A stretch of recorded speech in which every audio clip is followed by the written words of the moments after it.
ವೇದಿಕೆ ಮೇಲೆ ಆಸೀನರಾದಂಥ ನಮ್ಮ ಉಪಮುಖ್ಯಮಂತ್ರಿಗಳಾದ ಶ್ರೀ ಶಿವಕುಮಾರ್ ಜಿ ಅವರೇ ಹಾಗೂ ಈ ಒಂದು ಸಮಾರಂಭದಲ್ಲಿ ಭಾಗವಹಿಸ್ತಾ ಇರತಕ್ಕಂಥ ಶ್ರೀ ದರ್ಶನಾಪುರ್ ಅವರೇ, ರಹೀಮ್ ಖಾನ್ ಅವರೇ, ಅಜಯ್ ಸಿಂಗ್ ಅವರೇ, ಬಿ ಆರ್ ಪಾಟೀಲ್ ರೇ, ಎಂ ಐ ಪಾಟೀಲ್ ರೇ ಹಾಗೂ ಶ್ರೀಮಾನ್ ಸಾಗರ್ ಖಂಡ್ರೆ ಅವರೇ, ಚೆನ್ನಾರೆಡ್ಡಿ ಅವರೇ, ಅಲ್ಲಂ ಪ್ರಭು ಪಾಟೀಲ್ ರೇ ಮತ್ತು ಕಮಕ್ನೂರ್ ಅವರೇ, ಡಿ ಸಿ ಸಿ ಅಧ್ಯಕ್ಷರಾದ ಜಗದೇವ್ ಅವರೇ, ಅಶೋಕ್ ಮನ್ಗುಲಿ ಅವರೇ, ವಸಂತ್ MLC ಅವರೇ, ವೇಣುಗೋಪಾಲ್ ನಾಯಕ್ ಅವರೇ ಹಾಗೂ ಮುಳೆ ಅವರೇ ಮತ್ತು ನಮ್ಮ ಲತಾ MLA ಅವರೇ, ಅದೇ ರೀತಿಯಾಗಿ ಶ್ರೀಮಾನ್ ಸೋರ್ನು ಇದು ಮಿಸ್ಟರ್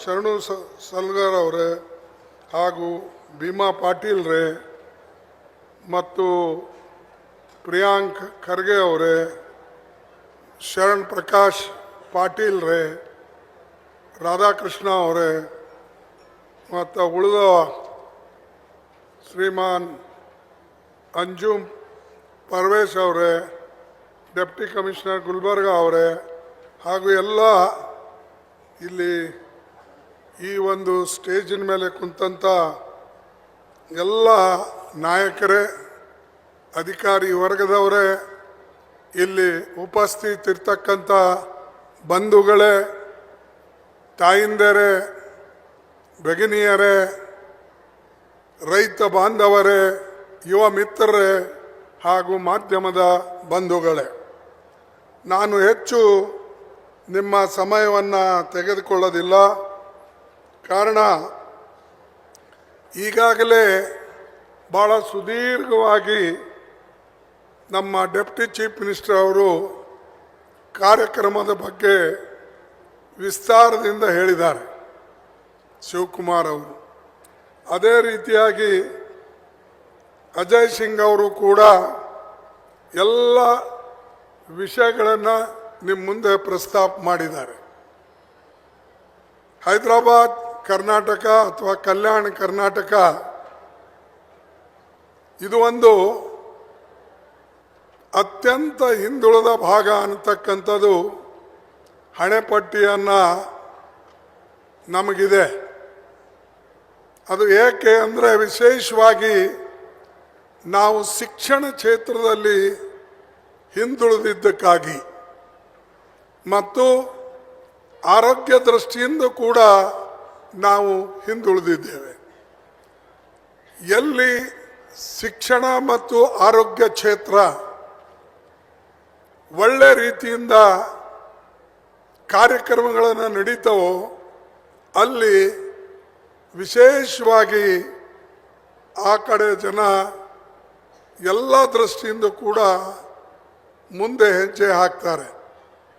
ಅದಕ್ಕಾಗಿ ನಾವು ವಿಶೇಷವಾಗಿ ನಮ್ಮ ಎಲ್ಲ ಶಾಸಕರಿಗೂ MP ಗಳಿಗೂ ನಿಮಗೂ ಕೂಡ ಕೇಳಿಕೊಳ್ತಕ್ಕಂಥದ್ದೇನೆಂದರೆ, ದಯವಿಟ್ಟು ತಾವೆಲ್ಲರೂ ಶಿಕ್ಷಣಕ್ಕೆ ಆದ್ಯತೆ ಕೊಡಿ. ಶಿಕ್ಷಣ ಇದ್ದರೆ ಎಲ್ಲನೂ ಕೂಡ ಸುಗಮವಾಗಿ ಸಾಗ್ತದೆ. ಶಿಕ್ಷಣ ಇಲ್ಲ ಅಂದರೆ ನಾವು ಏನೂ ಮಾಡೋಕ್ಕೆ ಸಾಧ್ಯ ಇಲ್ಲ. ಈಗ ನಾನು ಮೊನ್ನೆ ಕೆಲವು ಜನರಿಗೆ ಕೇಳ್ತಾ ಇದ್ದ, ನಾವು ಆರ್ಟಿಕಲ್ 371J ಮಾಡಿದ್ದೇವೆ. ಅದು ಓದಿ ಕೆಲವು ಜನ ನಮ್ಮ ಉತ್ತರ ಭಾರತದಲ್ಲಿ ದಂಗಾಗ್ಬಿಟ್ಟಿದ್ದಾರೆ. ಅದು ಹೇಗೆ ವಿಶೇಷವಾಗಿ ನಿಮ್ಮ 7 ಜಿಲ್ಲೆಗೆ ಇಂಥ ಪ್ರಸ್ತಾವನೆಯನ್ನು ಸರ್ಕಾರ ಒಪ್ತು ಅಂತ. ಸರ್ಕಾರ ಒಪ್ಪಬೇಕಾಗಿದ್ರೂ ಕೂಡ 2/3 ಭಾಗ 2/3 ಜನ ಅದಕ್ಕೆ ಬೆಂಬಲ ಕೊಡಬೇಕು. ನಮ್ಮ MLAಗಳ MP ಗಳು, ಯಾಕಂದ್ರೆ ಅದು ಎಲ್ಲ ಕ್ಷೇತ್ರದಲ್ಲೂ ಕೂಡ ಆ ಆರ್ಟಿಕಲ್ ಪಾಸ್ ಆದಮೇಲೆ, ಬಿಲ್ ಪಾಸ್ ಆದಮೇಲೆ ಎಲ್ಲ ರಾಜ್ಯಗಳಿಗೆ ಹೋಗ್ತದೆ. ಹೀಗೆ ಹೇಗೆ ಇದು ಕರ್ನಾಟಕ ರಾಜ್ಯದಲ್ಲಿ ಇದು ಆಯಿತು ಅಂಥೇಳಿ ಬಹಳಷ್ಟು ಜನರಿಗೆ ಇದರ ಬಗ್ಗೆ ಕುತೂಹಲ ಇದೆ. ಆದರೆ ಕೊನೆಗೆ ನಾವು ಸೋನಿಯಾ ಗಾಂಧೀಜಿಯವರ ಸಹಾಯವನ್ನು ಪಡೆದು ಇವತ್ತು ಆರ್ಟಿಕಲ್ 371J ಮಾಡಿದ್ದೇವೆ. ಅದರ ಫಲವನ್ನು ನೀವಿವತ್ತು ಅನುಭವಿಸ್ತಾ ಇದ್ದೀರಿ. ಇದು ಬಹಳ ಮುಖ್ಯ. ಕೆಲವು ಜನ ಇಷ್ಟೊಂದು ನಾವು ಕೊಡುಗೆ ಕೊಟ್ಟರೂ ಕೂಡ ನಿರ್ಲಕ್ಷಿಸ್ತಾರೆ. ಅದು ನನಗೇನೋ ಗೊತ್ತೇ ಇಲ್ಲ. ಯಾಕೆಂದ್ರೆ ಇದು ನಿಮಗೋಸ್ಕರ ಮಾಡಿದ್ದು. ಇಡೀ ದೇಶದಲ್ಲೇ ಯಾರೂ ಕೂಡ ಸ್ಪೆಷಲ್ ಸ್ಟೇಟಸ್ ಮಾಡಿಕೊಟ್ಟಿಲ್ಲ. ರಾಜ್ಯಗಳಿಗೆ ಮಾಡಿದ್ದಾರೆ ಕೆಲವು ಕಡೆ, ಆದರೆ ಕೆಲವು ಭಾಗದಲ್ಲಿ ಇದು ವಿಶೇಷವಾಗಿ ಕೆಲವು ಜಿಲ್ಲೆಗಳಿಗೆ ಮಾಡಿಕೊಟ್ಟಂಥ ಉದಾಹರಣೆ ಕೆಲವೇ ಅದರಲ್ಲಿ ಪ್ರಮುಖವಾದಂಥದ್ದು ನಮ್ಮ ಕಲ್ಯಾಣ ಕರ್ನಾಟಕ. ಇದು ನೀವು ನೆನಪಿನಲ್ಲಿ ಇಟ್ಕೊಳ್ಳಿ. ಎರಡನೇದು, ನಾವು ಈಗ ಹೆಚ್ಚಾಗಿ ಮೈಕ್ರೋ ಫೈನಾನ್ಸ್ ಅಂದರೆ ಹಳ್ಳಿಗಳಲ್ಲಿ ಲೇವಾದೇವಿ ಮಾಡ್ತಾರೆ. ಪಾಪ ಅವರಿಗೆ ಸಾಲ ಬೇಗನೆ ಸಿಗೋದಿಲ್ಲ. ಅದಕ್ಕಾಗಿ ಅವರು ಅನೇಕ ಸಾರಿ ಸಾಹುಕಾರ ಹತ್ರ ಹೋಗಿ ಸಾಲ ತರ್ತಾರೆ. ಸಾಲ ತಂದು ಬಡ್ಡಿಗೆ ಬಡ್ಡಿಯಾಗಿ ಕೊನೆಗೆ ಅನೇಕ ಜನ ಸುಸೈಡ್ ಮಾಡ್ಕೊಳ್ತಾರೆ, ಆತ್ಮಹತ್ಯೆ ಮಾಡ್ಕೊಳ್ತಾರೆ. ಯಾಕೆ? ವಾಪಸ್ ಕೊಡ್ತಕ್ಕಂಥ ಶಕ್ತಿ ಅವ್ರ ಹತ್ರ ಇರಲ್ಲ. ಅದಕ್ಕಾಗಿ ವಿಶೇಷವಾಗಿ ನಮ್ಮ ತಾಯಿಂದರಿಗೆ, ಹೆಣ್ಮಕ್ಕಳಿಗೆ ನಾನು ಕೇಳ್ಕೊಳ್ತೇನೆ, ನೀವು ಮೈಕ್ರೋ ಫೈನಾನ್ಸ್ ಅಂತ ಸಣ್ಣ ವ್ಯವಹಾರಗಳು ಮಾಡ್ತಕ್ಕಂಥದ್ದು, ನೀವೇ ವ್ಯವಹಾರನ್ನ ಕೊಡ್ತಕ್ಕಂಥ ಮಾಡಿ ಜನರಿಗೆ ಸಹಾಯ ಮಾಡಬೇಕು, ಹೆಣ್ಮಕ್ಕಳಿಗೆ ಸಹಾಯ ಮಾಡಬೇಕು ಅಂತೇಳಿ ನಿಮಗೆ ನಾನು ಸಲಹೆ ಕೊಡ್ತೇನೆ, ಕೇಳಿಕೊಳ್ತೇನೆ. ದಯವಿಟ್ಟು ಆ ಕಡೆ ನೀವು ಲಕ್ಷ್ಯ ಕೊಡಬೇಕು ಅಂಥೇಳಿ ನಿಮಗೆ ಬೇಡ್ಕೊಳ್ತೇನೆ. ಇನ್ನೊಂದು ವಿಶೇಷವಾಗಿ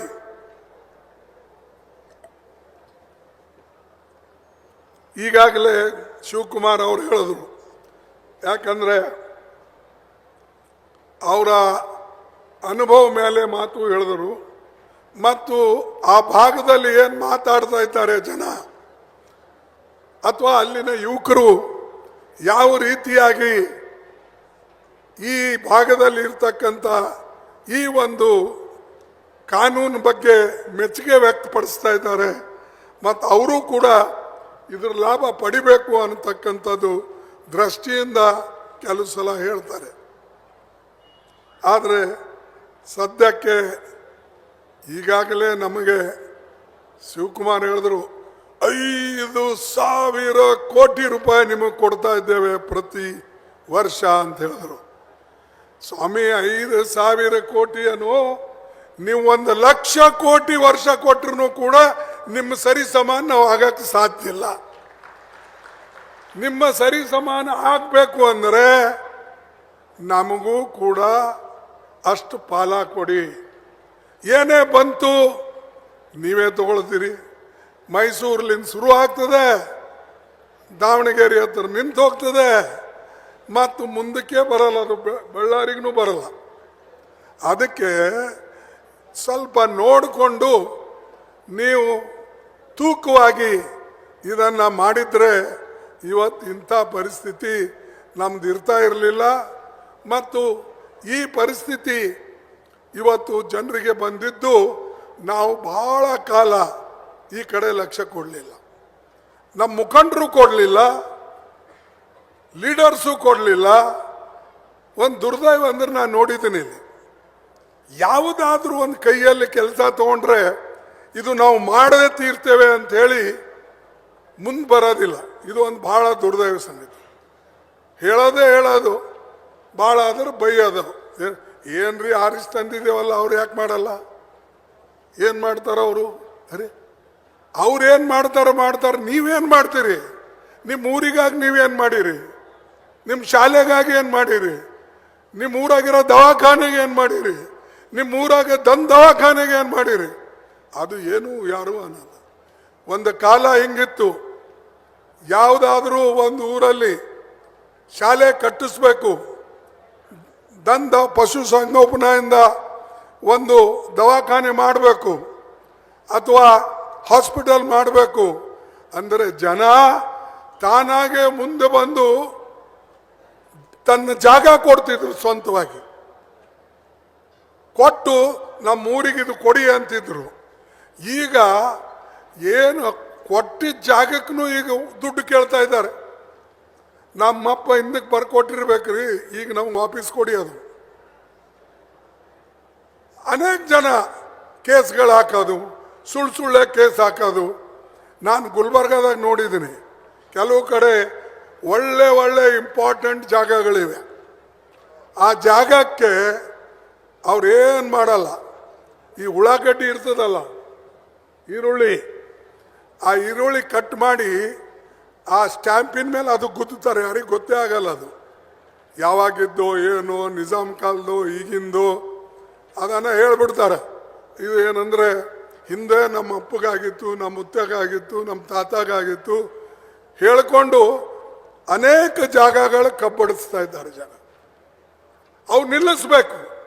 ಯಾಕಂದರೆ ಜನ ಇವತ್ತು ಶಾಲೆಗೆ ಜಾಗಗಳಿಲ್ಲ, ಹಾಸ್ಪಿಟಲ್ಗಿಲ್ಲ, ಕಮ್ಯುನಿಟಿ ಹಾಲಿಗೆ ಕಟ್ಟಡ ಇಲ್ಲ. ಇದ್ರ ಕಡೆ ನಾವು ಲಕ್ಷ್ಯ ಕೊಡಬೇಕು. ಇದ್ದವರು ದಾನ ಮಾಡ್ತಕ್ಕಂಥದ್ದು ಕಲಿಬೇಕು. ಇಲ್ಲೇ ನಮ್ಮ ಪಕ್ಕದಲ್ಲಿ ಬಿಜಾಪುರ ನೋಡಿ, ಬೆಳಗಾಂ ನೋಡಿ, ಧಾರವಾಡ ನೋಡಿ, ಅವರೆಲ್ಲ ಸಾರ್ವಜನಿಕ ಉಪಯೋಗಕ್ಕಾಗಿ ಜಾಗಗಳು ಕೊಡ್ತಾರೆ, ಮುಂದೆ ಬರ್ತಾರೆ. ಆದರೆ ಇಲ್ಲಿ ನಾವು ಅನೇಕ ಸಾರಿ ಅವ್ರಿಗೆ ಕೇಳಿದ್ರೂ ಕೂಡ ಯಾರೂ ಮುಂದೆ ಬರೋದಿಲ್ಲ. ಇದು ಒಂದು ದುರ್ದೈವದ ಸಂಗತಿ. ಈಗತ್ತು 3ನೇ ಯೋಜನೆ ಗ್ರಾಮೀಣ ಅಭಿವೃದ್ಧಿ ಮಂತ್ರಿಗಳು ಪ್ರಿಯಾಂಕ್ ಖರ್ಗೆ ಅವರು ತಂದಿದ್ದಾರೆ. ಒಂದು ಪ್ರಗತಿ ಪಥ 7,110 ಕಿಲೋಮೀಟರ್, ಅದಕ್ಕೆ ಖರ್ಚಾಗ್ತಕ್ಕಂಥ ಹಣ 5,190 ಕೋಟಿ. ಇನ್ನೊಂದು ಕಲ್ಯಾಣ ಪಥ, ಅದು 1,150 ಕಿಲೋಮೀಟರ್, ಅದಕ್ಕೆ ಖರ್ಚಾಗ್ತಕ್ಕಂಥ ಹಣ 1,000 ಕೋಟಿ. ಗ್ರಾಮೀಣ ರಸ್ತೆಗಳಿಗೆ ಸುಮಾರು 10 ಕೋಟಿ. ಆಮೇಲೆ 189 ಅಸೆಂಬ್ಲಿ ಕಾನ್ಸ್ಟಿಟ್ಯೂನ್ಸಿಗಳಿಗೆ ಸಹಾಯ ಆಗ್ತಕ್ಕಂಥದ್ದು, ಅದು 1,890 ಕೋಟಿ. ಒಟ್ಟಾರೆ ಇವತ್ತು 9,000 ಕಿಲೋಮೀಟರ್ ಮತ್ತು 8,080 ಕೋಟಿ ಹಣ ಇದಕ್ಕೆ ಖರ್ಚಾಗ್ತಾ ಇದೆ. ಬಹುಶಃ ಯಾರೂ ಹಿಂಗೆ ನೆನೆಸಿಲ್ಲ. ಆದರೆ ಇವತ್ತು ನಿಮಗೆ ನಿಮ್ಮ ಕಣ್ಣು ಮುಂದನೆ ಇವತ್ತು ಪ್ರಗತಿ ಆಗ್ತಾ ಇದೆ ಮತ್ತು ಅದರ ಲಾಭವನ್ನು ನಾವು ಪಡ್ಕೊಳ್ಬೇಕು. ಈ ವಿಚಾರವನ್ನು ನಿಮ್ಮ ಮುಂದೆ ನಾನು ಇಡ್ತೇನೆ. ಮೊನ್ನೆ ಬಜೆಟ್ ಮಾಡಿ ಮಂಡನೆ ಮಾಡಿದ್ದಾರೆ, ಭಾಳ ಒಳ್ಳೆ ಬಜೆಟನ್ನು ಬಂದಿದೆ. 16ನೇ ಬಜೆಟು ಸಿದ್ದರಾಮಯ್ಯನವರು ಮಂಡಿಸಿ ಒಂದು ದೊಡ್ಡ, ಅಂದರೆ ಬಹುಶಃ ದೇಶದಲ್ಲೇ 16 ಬಜೆಟ್ ಮಂಡಿಸಿದಂಥ ಯಾರಾದರೂ ಫೈನಾನ್ಸ್ ಮಿನಿಸ್ಟರ್ ಇದ್ದರೆ ಅದು ಸಿದ್ದರಾಮಯ್ಯನವರಿದ್ದಾರೆ. ಮತ್ತು ಇದು ಯಾವಾಗ ಸಾಧ್ಯ? ಕಾಂಗ್ರೆಸ್ ಪಾರ್ಟಿದಾಗ ಯಾವಾಗಲೂ ಕೂಡ ಸತತವಾಗಿ ವ್ಯಕ್ತಿಗೆ ಬೆಂಬಲ ನೀಡಿ ಒಳ್ಳೆ ಕೆಲಸ ಮಾಡ್ತಾ ಇರ್ತಕ್ಕಂಥದ್ದನ್ನು ನೋಡಿ ನಾವು ಪ್ರೋತ್ಸಾಹ ನೀಡ್ತೇವೆ. ಅದಕ್ಕೆ ಅದರ ಲಾಭವನ್ನು ಇವತ್ತು ನಿಮಗೆ ಸಿಕ್ಕಿದೆ. ಅದಕ್ಕಾಗಿ ಇವತ್ತು ನಮ್ಮ ಡೆಪ್ಟಿ ಚೀಫ್ ಮಿನಿಸ್ಟರ್ನು ಕೂಡ ಅನೇಕ ಅವರ ಕಾರ್ಯಕ್ರಮಗಳು ಈ ಭಾಗದಲ್ಲೂ ಮಾಡಿದ್ದಾರೆ, ಎಲ್ಲ ಕಡೆ ಮಾಡಿದ್ದಾರೆ. ವಿಶೇಷವಾಗಿ ಪವರ್ ಮಿನಿಸ್ಟರ್ ಆಗಿ, ಇರಿಗೇಷನ್ ಮಿನಿಸ್ಟರ್ ಆಗಿ ಮತ್ತು ನಮ್ಮ ಕಾಂಗ್ರೆಸ್ ಪಕ್ಷದ ಅಧ್ಯಕ್ಷರಾಗಿ ಅನೇಕ ರೀತಿಯಿಂದ ಅವರು ಪಕ್ಷಕ್ಕೆ, ಸರ್ಕಾರಕ್ಕೆ, ಜನರಿಗೆ ಸೇವೆ ಮಾಡಿಕೊಂಡು ದುಡ್ಕೊಂಡು ಬಂದಿದ್ದಾರೆ.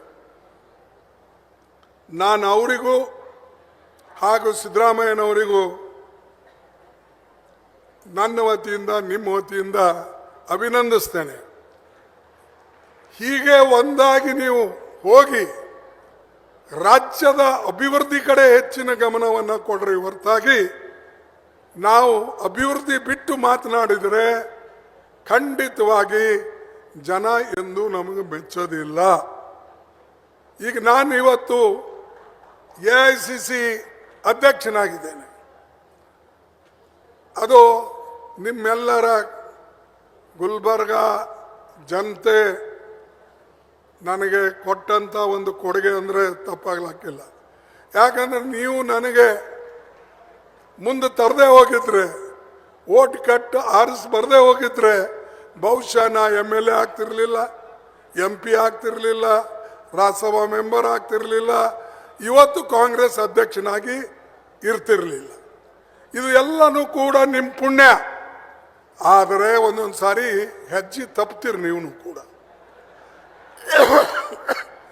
ಸುಮ್ಮನೆ ಅದರಿಂದ ಏನಾಗ್ತದೆ, ಓಡೋರಿಗೆ ಕಾಲು ಹೊಡೆದಂಗೆ ಆಗ್ತದೆ. ನೀವಂತೂ ಓಡಲ್ಲ, ಆದ್ರೆ ಯಾರು ಓಡ್ತಾರೋ ನಮ್ಮಂಥವ್ರಿಗೆ ಕಾಲು ಹೊಡೆದ್ರೆ ನಾನು ಅಲ್ಲೇ ಬೀಳ್ತೀನಿ, ನೀವು ಅಲ್ಲೇ ನಿಂದಿರ್ತೀರಿ.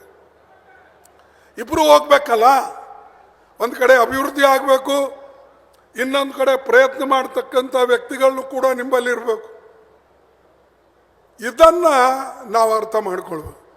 ಮತ್ತು ನಾನು ಈಗಾಗಲೇ ಬರುವಾಗ ನಮ್ಮ ಶಿವಕುಮಾರ್ಗೆ ಹೇಳಿದೆ, 2 ನ್ಯಾಷನಲ್ ಹೈವೇ ನಾವು ಮಂತ್ರಿ ಇದ್ದಾಗನೇ ಮಂಜೂರು ಮಾಡಿಸಿದ್ದೇವೆ.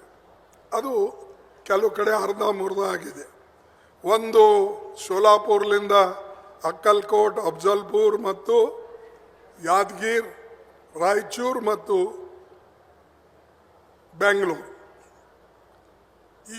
ಇನ್ನೊಂದು ಬೀದರ್, ಗುಲ್ಬರ್ಗ, ಜೇವರ್ಗಿ, ಅಲ್ಲಿಂದ ಶಾಪುರ್, ಸುರ್ಪುರ್, ಹೀಗೆ ಆಗಿ ಹಿರಿಯೂರು ತನ ಇನ್ನೊಂದು ನ್ಯಾಷನಲ್ ಹೈವೇ ಇದೆ. ಇವು 2 4 ಲೈನ್ ಆದವು ಅಂದರೆ ನಮ್ಮ ಸಮಸ್ಯೆ ಬಗೆಹರಿಯುತ್ತದೆ. ಬಾಕಿ ಎಲ್ಲ ಕಡೆ ನೀವು ನೋಡಿ, ಬೆಂಗಳೂರಿಗೆ ಕನೆಕ್ಷನ್, ನೇರವಾಗಿ ಕನೆಕ್ಷನ್ ಎಲ್ಲ ಜಿಲ್ಲೆಗಳಿಂದಿದೆ. ಒಂದು ನಮ್ಮ ಬೀದರು, ಗುಲ್ಬರ್ಗ, ರಾಯಚೂರು, ಬಳ್ಳಾರಿ ಬಿಟ್ಟರೆ ಬಾಕಿ ಎಲ್ಲ ಜಿಲ್ಲೆಗಳಿಗೆ ಕನೆಕ್ಷನ್ ಇದೆ. ಅದಕ್ಕೆ ನಾನು ಹೇಳಿದೆ, ಸ್ವಲ್ಪ ಗಡ್ಕರಿ ಅವರು ಒಪ್ಪಿದ್ದಾರೆ, ಈ ಲ್ಯಾಂಡ್ ಅಕ್ವಿಸಿಷನ್ ನೀವು ಕೊಡಿ, ರೋಡ್ ನಾನು ಮಾಡಿಕೊಡ್ತೀನಿ ಅಂತ ಹೇಳಿ ನನಗೆ ಅವರು ಪ್ರತ್ಯಕ್ಷವಾಗಿ ಭೇಟಿಯಾದಾಗ ಮಾತು ಕೊಟ್ಟಿದ್ದಾರೆ. ಅದಕ್ಕೆ ನಾ ಲೆಟರ್ನು ಕೂಡ ಮೋದಿ ಅವರಿಗೂ ಬರೆದಿದ್ದೇನೆ, ಗಡ್ಕರಿಗೆ ಬರೆದಿದ್ದೇನೆ, ನಮ್ಮ ಸರ್ಕಾರಕ್ಕೂ ಬರೆದಿದ್ದೇನೆ. ಈ ಕಂಡೀಷನ್ ಇದೆ, ದಯವಿಟ್ಟು ಈ ಕಂಡೀಷನ್ಗೆ ನೀವು ಒಪ್ಕೊಂಡು ಎಲ್ಲಿ ಲ್ಯಾಂಡ್ ಅಕ್ವಿಸಿಷನ್ ಮಾಡಬೇಕೋ ಅಲ್ಲಿ ಮಾಡಿಕೊಡಿ, ಎಲ್ಲಿ ಸರ್ಕಾರಿ ಜಮೀನಿದೆ ಅಂಥ ಕಡೆ ನೇರವಾಗಿ ನಾವು ನಡೆಸ್ಕೊಳ್ಬೋದು. ಅದಕ್ಕೆ ಈ ಮಾತು ಶಿವಕುಮಾರ್ಗೆ ಯಾಕೆ ಹೇಳ್ತಾ ಇದ್ದೀನಿ ಅಂದರೆ, ಶಿವಕುಮಾರು ಈ ಸಿದ್ದರಾಮಯ್ಯ ಇಬ್ಬರು ಸೇರಿದ್ರೆ ನಮ್ಮ ಕೆಲಸ ಆಗ್ತದೆ. ಇಲ್ಲದ್ರೆ ಹಿಂಗಾದ್ರೆ ಕಷ್ಟ. ಅದಕ್ಕೆ ನಾವೆಲ್ಲ ಹಿಂಗೆ ಹೋಗ್ಬೇಕು ಅಂತ ನಮ್ದು ಒಂದಿದೆ. ನಾನು ಹೇಳೋದೇನೆಂದರೆ, ಈ ಶಿವಕುಮಾರ್ ಸಿದ್ದರಾಮಯ್ಯ ಹಿಂಗೋದ್ರೆ ಸರಿ, ಹಿಂಗೋದ್ರೆ ನಮ್ಗೆ ತೊಂದರೆ.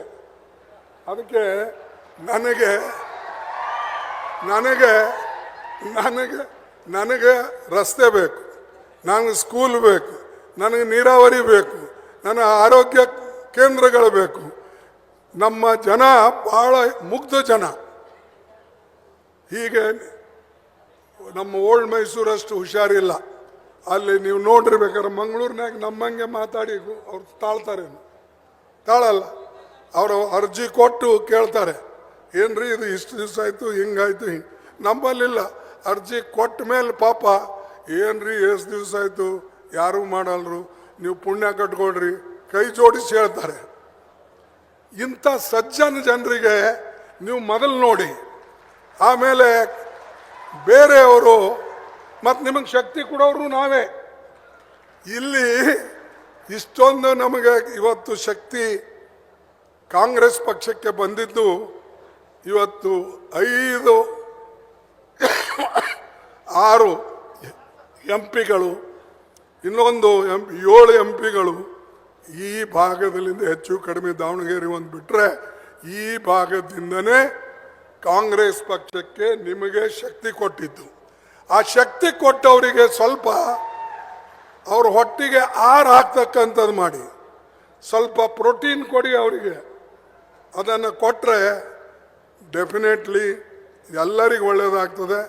ಮತ್ತು ಇವತ್ತು ನಮ್ಮ ಒಂದು ದೊಡ್ಡ ಸಾಧನೆಯೂ ಕೂಡ ನಾವು ಮಾಡೋಕ್ಕಾಗ್ತದೆ ಅಂತಕ್ಕಂಥ ಮಾತನ್ನು ಈ ಸಂದರ್ಭದಲ್ಲಿ ನಾನು ಹೇಳೋಕ್ಕೆ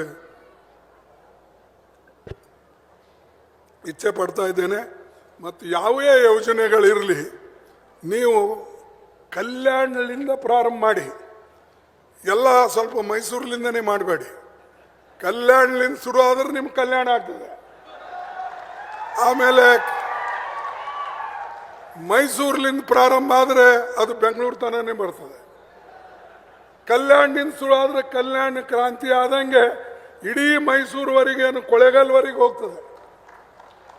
ಅದಕ್ಕೆ ದಯವಿಟ್ಟು ಈ ಕಡೆ ಎಲ್ಲರೂ ಗಮನ ಹರಿಸಬೇಕು ಅಂಥೇಳಿ ಕೇಳಿಕೊಂಡು, ಇವತ್ತು ಭಾಳ ನೀವೆಲ್ಲರೂ ಕೂಡ ಸಮಾಧಾನವಾಗಿ ಮಾತು ಕೇಳಿದಕ್ಕಾಗಿ ನಿಮಗೆ ನಾನು ವಂದಿಸಿ ನನ್ನ ಮಾತನ್ನು ಮುಗಿಸ್ತೇನೆ. ಮತ್ತು ವಿಶೇಷವಾಗಿ ನಮಗೆ ಕೇಂದ್ರ ಸರ್ಕಾರದಿಂದ ಬರ್ತಕ್ಕಂಥ ಹಣ ಬರ್ತಾ ಇಲ್ಲ. ಇದು ಭಾಳ ಅನ್ಯಾಯ. ಮನ್ರೇಗಾ ಅಂತ ಯೋಜನೆಯಲ್ಲಿ ನಮಗೆ ದುಡ್ಡು ಸಿಗ್ತಾ ಇಲ್ಲ. ಮನ್ರಂಗೆ ಅಂತ ಯೋಜನೆಯಲ್ಲಿ ಬರೇ ವರ್ಷಕ್ಕೆ 40 ದಿನ ಕೆಲಸ ಸರಾಸರಿ. ಆಮೇಲೆ 4% ಜನರಿಗೆ ಮಾತ್ರ 100 ದಿವಸಿನ ಕೆಲಸ ಸಿಗ್ತದೆ. ಉಳಿದವರಿಗೆ ಸರಾಸರಿ 40 ದಿವಸಿನ ಕೆಲಸ ಸಿಗಲ್ಲ. ಅದಕ್ಕೆ ಯಾವ ಯೋಜನೆ ಮಹಾತ್ಮ ಗಾಂಧೀಜಿ ಅವರ ಹೆಸರಿನಲ್ಲಿದೆ ಆ ಯೋಜನೆಗೆ ಕೇಂದ್ರ ಸರ್ಕಾರ ಮುಂದೆ ಬಂದು ಹಣ ಕೊಡಬೇಕು ಮತ್ತು ಬಡವರಿಗೆ ಅದರಿಂದ ಅನುಕೂಲ ಆಗ್ತದೆ ಅನ್ನತಕ್ಕಂಥ ಮಾತನ್ನು ನಾನು ವಿಶೇಷವಾಗಿ ಹೇಳೋಕ್ಕೆ ಇಲ್ಲಿ ನಿಂತಿದ್ದೇನೆ.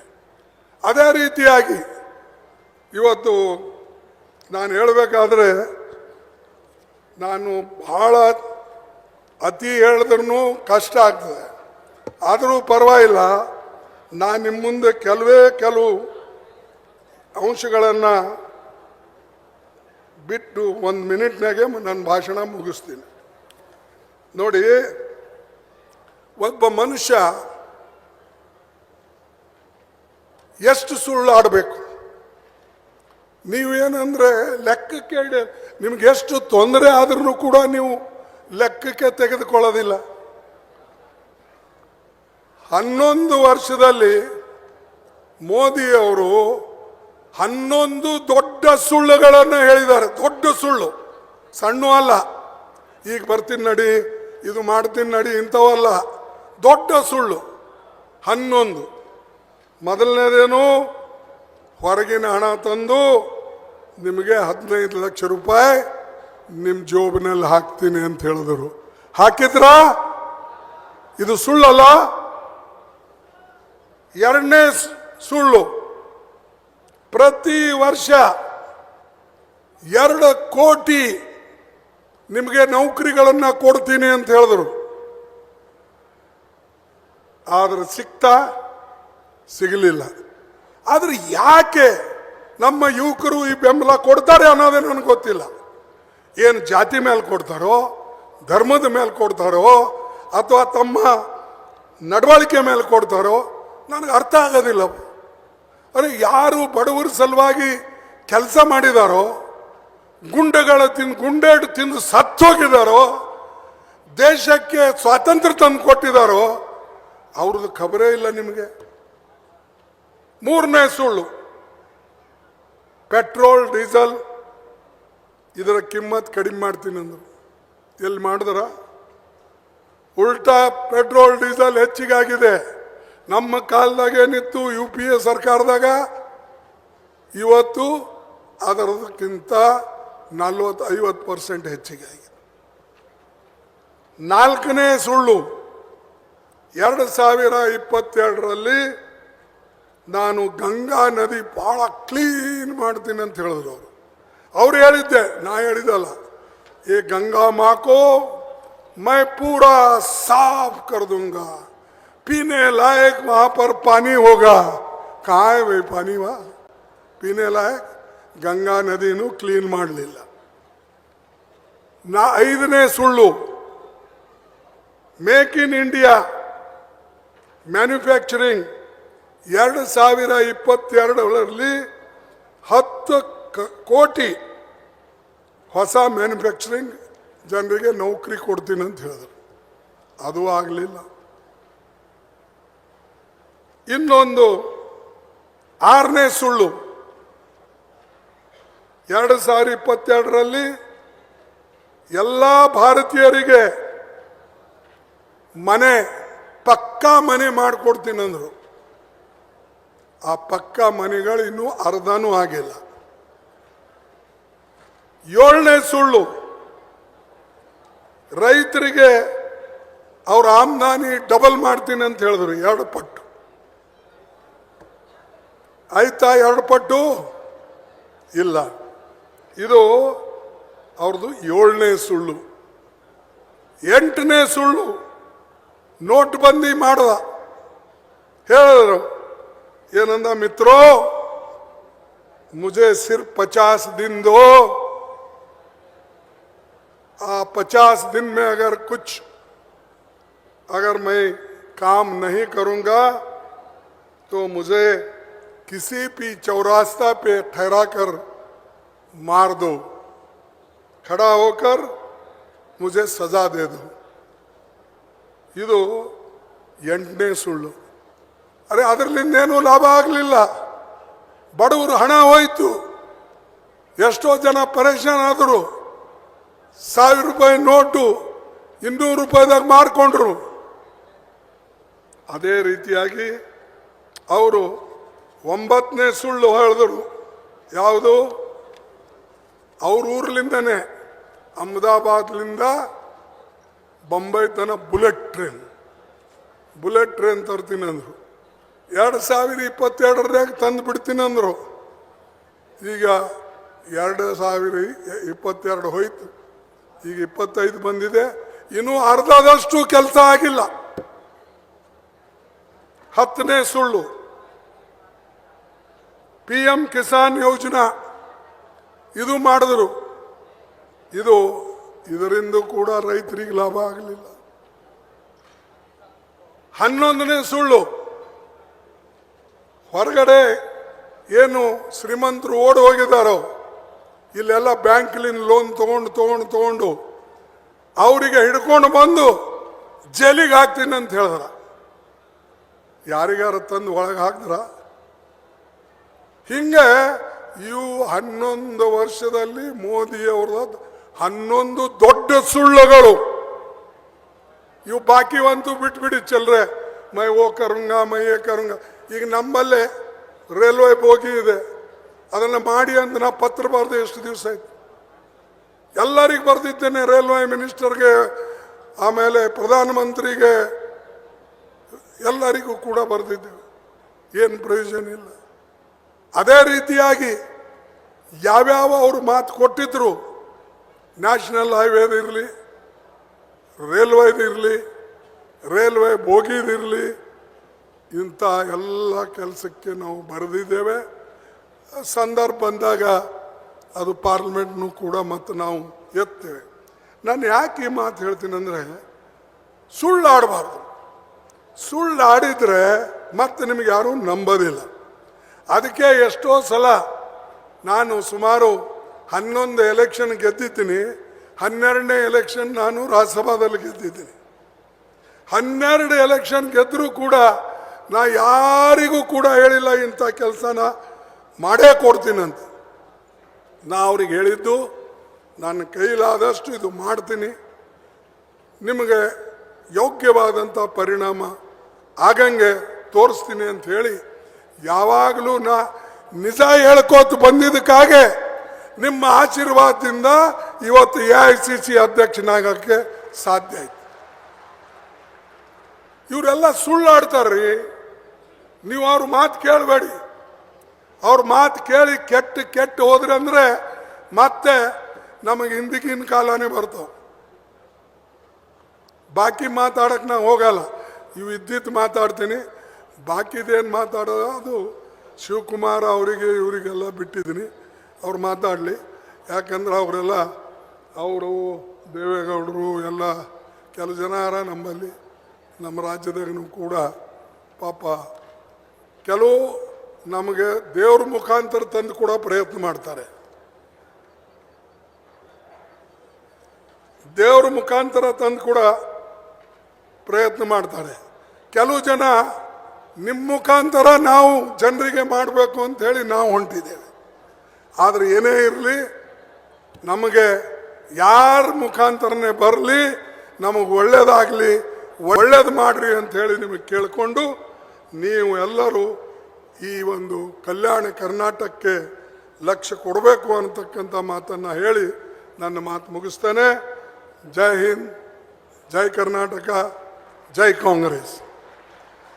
ನಾ ಒಂದೇ ಒಂದು ನಿಮಗೆ ಹೇಳ್ತೇನೆ, ನೀವು ಯಾವಾಗಲೂ ಕೂಡ ಏನು ಕೈಯಲ್ಲಿ ಕೆಲಸ ಹಿಡಿತೀರೋ ಅದು ಬಿಡಬಾರ್ದು. ಅದನ್ನು ಹಿಡಿದು ಮಾಡತಕ್ಕಂಥ ಒಂದು ನಿಮಗೆ ಶಕ್ತಿ ಬರಲಿ ಅಂತ ಹೇಳಿ ಮತ್ತೊಮ್ಮೆ ಹೇಳ್ತೀನಿ.